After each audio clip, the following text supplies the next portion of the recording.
Hi అండి, అందరికీ నమస్తే. Welcome back to Kumari's kitchen. ఈరోజు ఒక ప్రోటీన్ హెల్దీ సలాడ్తో మీ ముందుకు వచ్చాను. బ్రేక్ఫాస్ట్లోకి చాలా టేస్టీగా ఉంటుంది, సో హెల్దీ కూడా. సో లేట్ ఎందుకు, ఈ సలాడ్ ఎలా ప్రిపేర్ చేయాలో ఒకసారి చూసేద్దాము. కొమ్మి శనగలు ఉంటాయి కదా, నల్ల శనగలు, వీటిని మనం జనరల్గా వడలు వేసుకుంటాం, స్ప్రౌట్స్ చేసుకుంటాము, లేదంటే మసాలా శనగలు అలా ప్రిపేర్ చేసుకుంటాం కదా. సో ఇవి సలాడ్లో యూస్ చేసి ఈరోజు సలాడ్ ప్రిపేర్ చేశాను నేను. ఫస్ట్ శనగలు నైట్ అంతా ఒక 7 అవర్స్ 9 అవర్స్ సోక్ చేసుకున్న శనగల్ని కుక్కర్లో వేసి ఒక 3-4 విజిల్స్ వచ్చేంత వరకు బాయిల్ చేసుకోవాలి. సో శనగలు బాయిల్ చేసుకుని పక్కన పెట్టుకున్నాను. అలాగే వెజిటబుల్స్ కట్ చేసుకోవాలి. మనకు నచ్చిన వెజిటబుల్స్ యూస్ చేయొచ్చు. నేనైతే క్యారెట్, కుకుంబరు, క్యాబేజు, ఆనియన్, కొత్తిమీర, సో ఇవి యూస్ చేసి సలాడ్ ప్రిపేర్ చేశాను. సో క్యాబేజ్ ఇష్టం లేని వాళ్ళు స్కిప్ చేయొచ్చు.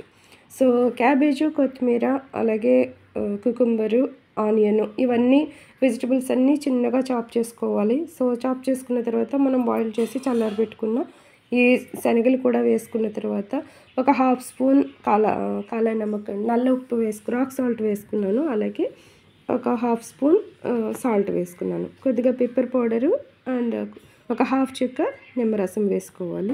లాస్ట్లో కొద్దిగా ఆలివ్ ఆయిల్ వేసుకుని మనం మిక్స్ చేసుకుని సలాడ్ సర్వ్ చేసుకోవచ్చు. సో సలాడ్ అయితే రెడీ అయిపోయింది. సో మనకు నచ్చిన వెజిటబుల్స్ యూస్ చేసుకోవచ్చు. అలాగే శనగలే కాకుండా బాయిల్ చేసుకునే స్వీట్ కార్న్, అలాగే పొమోగ్రానేట్ సీడ్స్ కూడా వేసుకుని నేను సలాడ్ ప్రిపేర్ చేసుకున్నాను. సో వీడియో నచ్చితే లైక్ చేయండి. Thank you.